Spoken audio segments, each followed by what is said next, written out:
अस्सलाम वालेकुम नाज़रीन, मैं हूं वसीम अली और आप देख रहे हैं Wasim Ali feature YouTube channel. नाज़रीन, आज आप तैयार हो जाएं, बड़ी धमाकेदार किस्म की हमारे पास खबरें, आपने व्लॉग को एंड तक देखना है। तो नाज़रीन, सुन्नी इत्तेहाद कौंसिल ने तहरीक इंसाफ को चकमा दे दी है, जिसे कहते हैं ना धोखा देना, वो धोखा दे दिए गए तहरीक इंसाफ को। क्या अपडेट्स हैं इसके ऊपर हम बात करेंगे। और दूसरी खबर कुछ यूँ है कि एक ऑडियो लीक हुई है और उस ऑडियो ने तमाम का तमाम जो है वो राज ओपन करके रख दिए। अब ये किसकी ऑडियो थी, क्या मामला है, इसके ऊपर भी बात करेंगे। और जो तीसरी खबर बड़ी मुज़ाहिका खेज है कि तहरीक इंसाफ के यूट्यूबर्स जो हैं उनके खिलाफ तहरीक इंसाफ की क़यादत ने बगावत कर दी है, मना कर दिया कि ये फलां फलां हैं, लिस्ट प्रोवाइड कर दी है कि इनके आपने व्लॉग्स नहीं देखने। अब तहरीक इंसाफ आपस में क्यों टकरा रही है और इस टकराने के नतीजे के अंदर एक चीज़ सामने आ गई है कि तहरीक इंसाफ दो धड़ों के अंदर तकसीम है। ऐसे धड़े, एक एंटी जो है वो इस्टेब्लिशमेंट है और दूसरा प्रो इस्टेब्लिशमेंट चल रहा है। ये कौन कौन से विजन है, इसके ऊपर भी आज के व्लॉग के अंदर बात करेंगे। और आपको ये भी बताएंगे कि मरियम नवाज साहिबा ने आज पंजाब असेंबली के अंदर तारीख रकम कर दिया,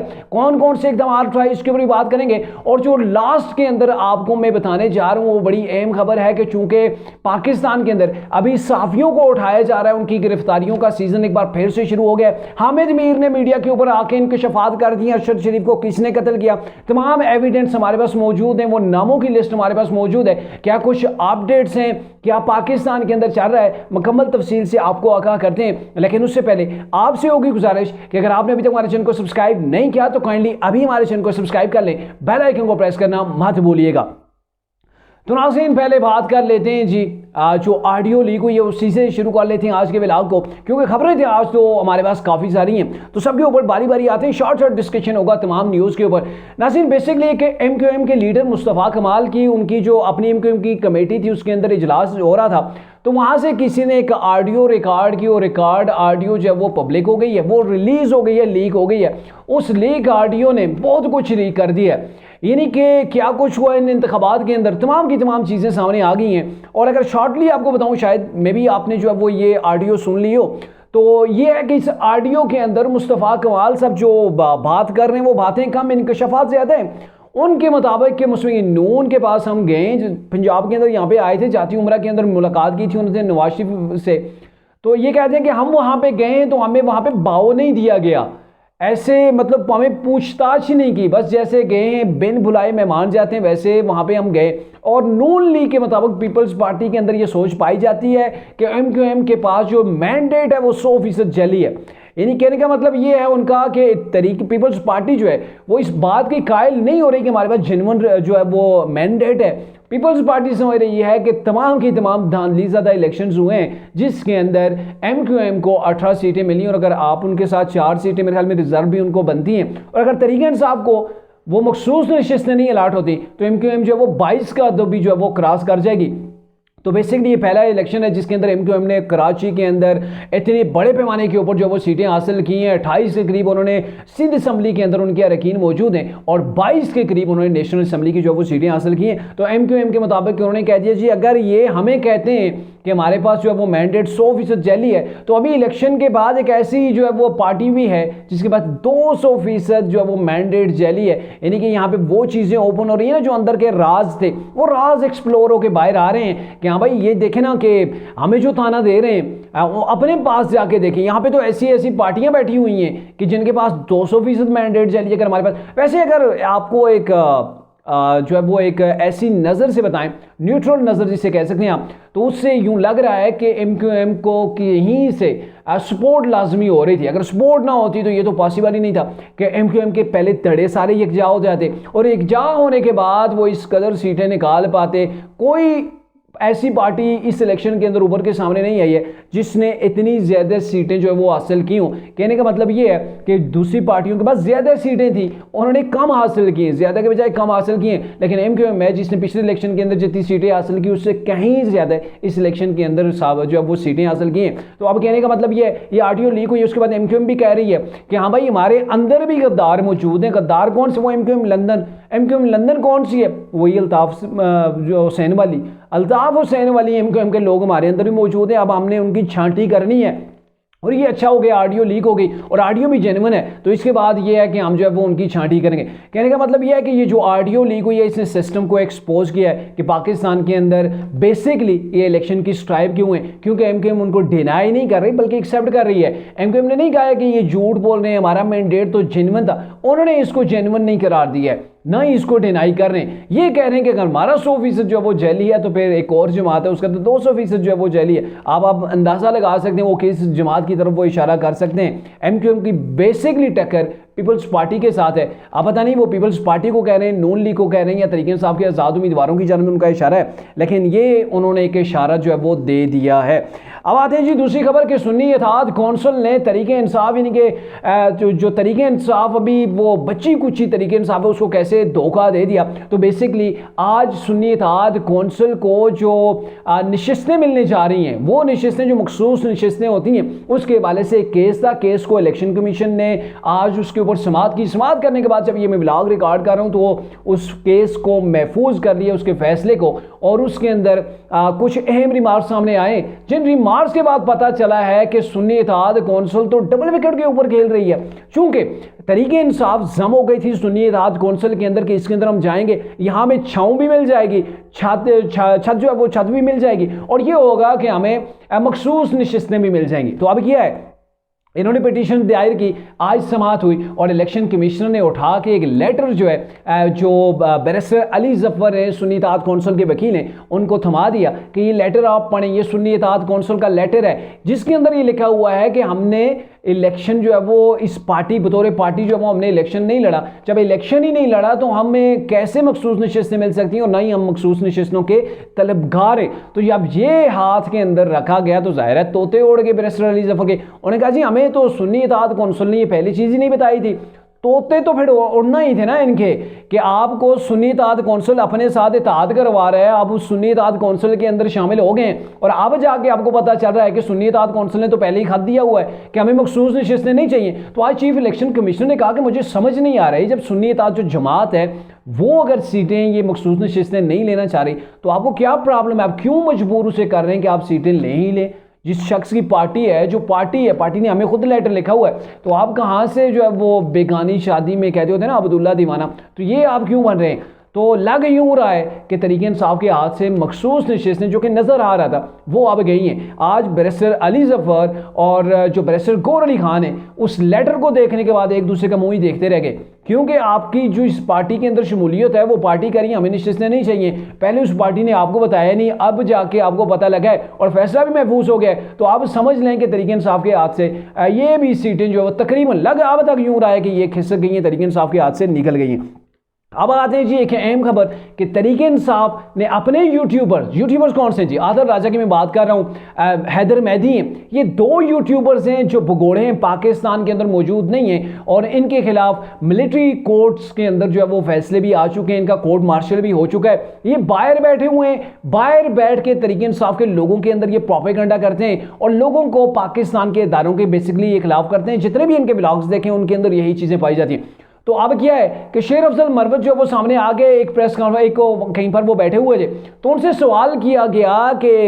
इसी साहब की जानिब से, इसी साहब के हवाले से कि ये जो आदिल राजा हैं इनके बारे में, तो इन्होंने कहा जी आदिल राजा का व्लॉग आप देखना छोड़ दें। इन्होंने रिसेंटली एक व्लॉग किया और व्लॉग के अंदर पाक फौज के ऊपर इन्होंने हमले किए हैं। ये वो शख्स है जो पिछले कई सालों से, यानी कि तवातर के साथ तकरीबन 2 सालों से ये चीज़ें हो रही हैं, जब से इमरान को गवर्नमेंट से निकाला गया है, ये शख्स बाहर बैठ के पाकिस्तान के खिलाफ, पाकिस्तान के इदारों के खिलाफ और पाकिस्तान के इदारों के जो सरबराह हैं उनके खिलाफ प्रोपेगेंडा कर रहा है। और रिसेंटली यानी कि 3-4 मंथ कबल की बात है कि इनकी वो ऑडियोज जो इंडियन जो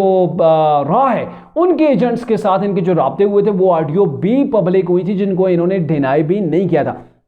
तो अब शेर अफजल मरवत ने क्या किया है कि इनके आपने व्लॉग नहीं देखने, ये पाकिस्तान की फौज के खिलाफ है, ये पाकिस्तान की रियासत के खिलाफ प्रोपेगेंडा करते हैं। कह कौन रहा है, तरीके इंसाफ का रहनुमा शेर अफजल मरवत। और यहाँ पे आपको मैं भी ये भी बताऊं कि ये जो एक चीज़ सामने आई, इसके अंदर 2 किस्म के जो है वो पार्टी के अंदर धड़े सामने आ गए। एक धड़ा वो है जो एंटी इस्टेब्लिशमेंट है, जो इमरान के कहने के ऊपर इस्टेब्लिशमेंट के खिलाफ चलता है। दूसरा धड़ा वो है जो इस्टेब्लिशमेंट प्रो है और इस्टेब्लिशमेंट के लिए कहीं कहीं वो नारे भी लगाता है। जैसे शेर अफजल मरवत हैं, वो अपने दो कन्वेंशन के अंदर भी उन्होंने पाक फौज के अंदर नारे लगवाए। अब शेर अफजल मरवत ने यहां पे ये कहा कि चूंकि पाक फौज हमारी है, हमारी पाक फौज से कोई लड़ाई नहीं है, हम बतौर पार्टी जो है वो अमन सुकून को पसंद करते हैं और हम जो है वो पाक फौज को इज्जत की निगाह से देखते हैं, हमारे लोग इसके अंदर शहीद होते हैं, हमारे लोग पाक फौज के अंदर शामिल हैं, तो बेसिकली हम प्रो एस्टेब्लिशमेंट हैं। और ये जो आदिल राजा लोगों के अंदर डिवीजन पैदा कर रहा है, ये पाकिस्तान के इदारों के खिलाफ चल रहा है, तो इसको आप देखना बंद करें। आपसे रिक्वेस्ट है कि आपने इसके ब्लॉग्स नहीं देखने। आदिल राजा ने भी जवाबी कार्रवाई की, लेकिन उससे पहले तरीके इंसाफ के एक और रहनुमा हैं, तरीके इंसाफ के स्पोक पर्सन केपीके हैं बैरिस्टर सैफ, वो भी सामने उन्होंने कहा जी ये जो पाक फौज के खिलाफ जो बातें कर रहा है आदिल राजा, डिवीजन पैदा करने की कोशिश कर रहा है, तो बेसिकली और ये साथ में ये भी कहा जा रहा है कि ये जो तरीके इंसाफ की अभी मौजूदा क़यादत है, इनकी जेलों के अंदर नहीं है, जो बाहर अभी घूम फिर रही है, जिसके अंदर ये कुछ बैरिस्टर हज़रात हैं और ये शेर अफजल मरवत वगैरह हैं, तो ये जो लोग हैं आदिल राजा इनके हवाले से ये बातें फैला रहा है कि ये एस्टेब्लिशमेंट के मोहरे हैं, यानी कि उन्होंने जो अल्फाज इस्तेमाल किए उसको मैं शॉर्ट करके उनका लबे लुबाब या उनका मन ही आपके सामने रख रहा हूँ कि बैरिस्टर सैफ अली खान ने क्या कहा कि ये जो अभी मौजूदा क़यादत है इसके वाले से जो ये आदिल राजा है, यूट्यूबर है, ये वहाँ पे खबरें दे रहा है कि ये जो लोग हैं प्रो एस्टेब्लिशमेंट हैं और शेर अफजल मरवत को लाया ही इसी लिए गया है। अपने ब्लॉग के अंदर उसने कहा कि शेर अफजल मरवत को इसलिए लाया गया है कि ये प्रो एस्टेब्लिशमेंट है, इमरान खान का मुतबादिल हमने लाना है, और जो इमरान का मुतबादिल हो वो प्रो एस्टेब्लिशमेंट हो, इमरान के बयानी की बिल्कुल नफी करने वाला हो, इसीलिए शेर अफजल मरवत बाहर घूम रहा है, दीगर लोग जो है वो जेलों के अंदर बंद है। तो ये जो डिवीजन पैदा की जा रही है बिल्कुल झूठ है, प्रोपेगेंडा है, यानी कि आप समझ चुके हैं कि आप तरीके इंसाफ के लोग जो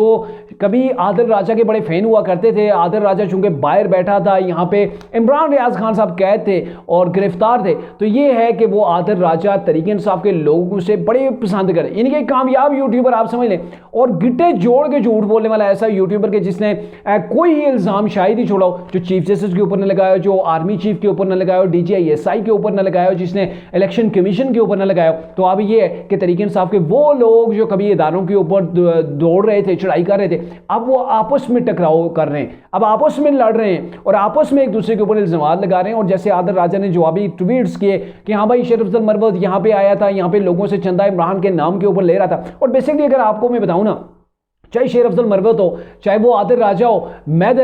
क्या उसका नाम है, हैदर मेहदी, वो इन लोगों ने बड़ा पैसा कमाया, इमरान का नाम बेच के इन लोगों ने ठीक ठाक किस्म का पैसा कमाया है। यूट्यूब इन्हें डॉलर्स के अंदर जाहिर है वो प्रोवाइड कर रहा है, और इन लोगों ने इल्ज़ामात लगा के तरीके इंसाफ के लोगों के अंदर को इश्तिहाल दिला के उन लोगों को अपना गरोवीदा बना के इन्होंने अच्छा खासा माल छापा है। और यहाँ तक भी ये लोग चले गए इस पैसे की चक्कर के अंदर कि इन्होंने पाकिस्तान को, जिस पाकिस्तान ने इनको नाम दिया, जिस पाकिस्तान ने इनको इज्जत दी थी, उसको भी इन्होंने पसे पोश डाल दिया। और इंडियन एजेंसीज के साथ मिलकर भी इन लोगों ने जाहिर है ये व्लॉग्स किए पाकिस्तान के इदारों के खिलाफ। तो क्या आप समझते हैं क्या इनके पीछे उन इस्टेब्लिशमेंट जो थी इंडियन, उसका रोल नहीं है? उन लोगों से इन्होंने फ़ायदा उठा के पाकिस्तान की स्टेट को इन लोगों ने नुकसान नहीं पहुंचाया। तो ये वो चीज़ कायक थे कि आप तरीके इंसाफ के अंदर दो किस्म के दड़े हैं, एक वो है जो प्रो इस्टेब्लिशमेंट है, दूसरा एंटी इस्टेब्लिशमेंट है। और आदिल राजा के खिलाफ अब बाईकाट की मुकम्मल अपील कर दी गई है। और आदिल राजा ने ट्वीट किया कि भाई आप लोगों ने हमारा बाईकाट नहीं करना, हमें देखना है ये वो लोग हैं जो इस्टेब्लिशमेंट के साथ चलने वाले हैं और इमरान को साइड पे लगा के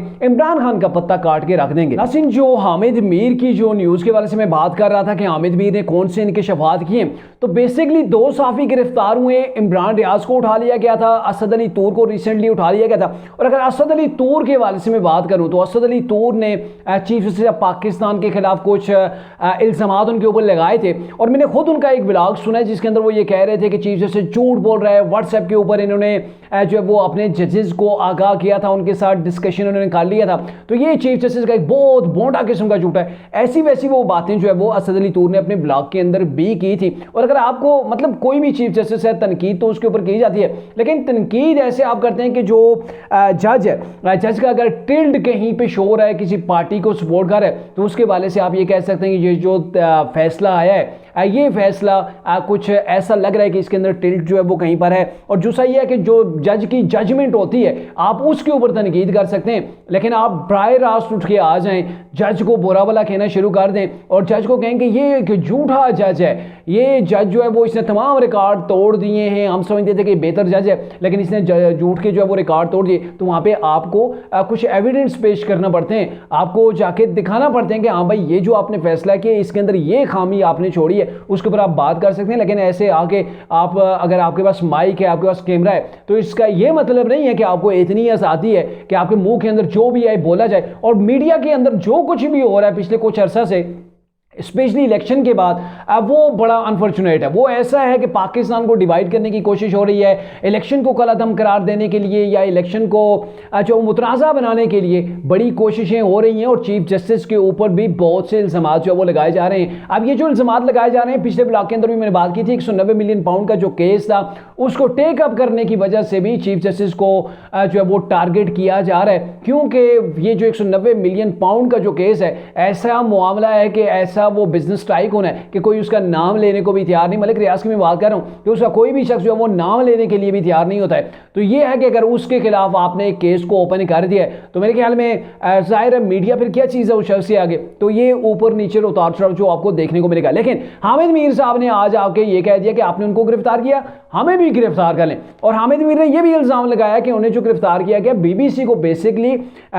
उन्होंने एक डॉक्यूमेंट्री बन रही थी, उसके अंदर इन्होंने इंटरव्यू दिया और ये इमरान रियाज ने भी दिया, असद अली तूर ने भी दिया। और असद अली तूर और इमरान रियाज ने जो इनकी शफात की उसकी बेस के ऊपर इनको गिरफ्तार किया गया। बाकी मतलब हीले बहाने जो केस के अंदर ये कि ये इंतशार फैला रहे थे, ये जो है वो स्टेट को टारगेट कर रहे थे, स्टेट के खिलाफ बयानियां बना रहे थे, तो ये चीज़ें हामिद मीर के मुताबिक जो ये फॉर्मेलिटी होती है। और हामिद मीर ने ये कहा कि हमें पता है कि अरशद शरीफ को किसने कत्ल किया, हम तो उसके नाम बताने को भी तैयार हैं, और अगर इन लोगों ने अपनी रवेश समझ ली तो हम नाम भी बता देंगे, हमने यहाँ पर रहना है। ये जो पाबंदियाँ लगा रहे हैं, ये जो मुश्किलात पैदा कर रहे हैं, जो गिरफ्तार कर रहे हैं, इन्होंने अलबत्ता पाकिस्तान से निकल जाना है। तो ये हामिद मीर थे, साथ समी इब्राहिम थे, तो उनकी एक जो है वो मीडिया के सामने वो खड़े होके उन्होंने ऐसे कुछ जो है वो नारे वगैरह लगा रहे थे। अब आते हैं जी मरियम नवाज साहिबा के ऊपर कि चीफ मिनिस्टर पंजाब मरियम नवाज साहिबा ने एक बड़ा ज़बरदस्त किस्म का असम्बली के अंदर इक़दाम किया है, और इसके ऊपर जितनी भी आप उनकी तारीफ करें कम है कि वो आज असम्बली के अंदर गई।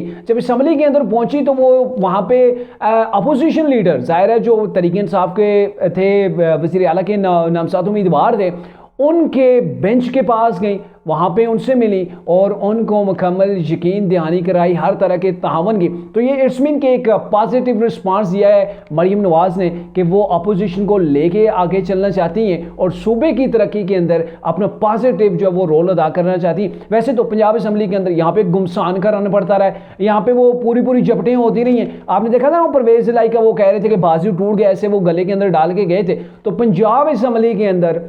ये रवायत बन गई थी कि वहाँ पे वो ताकत के जोर के ऊपर असम्बली चलाई जाती थी, लेकिन मरियम नवाज ने फिलहाल तक ऐसी रवायत डाली है कि अपोजिशन और गवर्नमेंट जो है वो मिलकर काम करें ताकि पंजाब की आवाम की फलाह बहबूद के लिए काम हो सके। और इसी सिलसिले के अंदर पंजाब को साफ़ सुथरा माहौल प्रोवाइड करने के लिए वो मरियम नवाज ने जो स्टेप आज उठाया कि 1 महीने का टाइम दिया है कि 1 महीने के अंदर अंदर पंजाब के अंदर जहाँ पर भी गढ़ों को फिल किया जाए, जहाँ पर कूड़ा कचरा है उसको ख़त्म किया जाए, नदी नालों उन तमाम चीज़ों की जो है वो सफाई की जाए। और आज एक अच्छी खबर आई है कि पंजाब के अंदर कुछ अजला के अंदर आज ही वो गवर्नमेंट की जानिब से बनाई गई टीमें उन्होंने काम शुरू कर दिया है, जो डोर टू डोर जाके डेटा कलेक्ट कर रहे हैं कि कौन कौन से लोग हैं जो गरीब हैं, जो इस्तात नहीं रखते,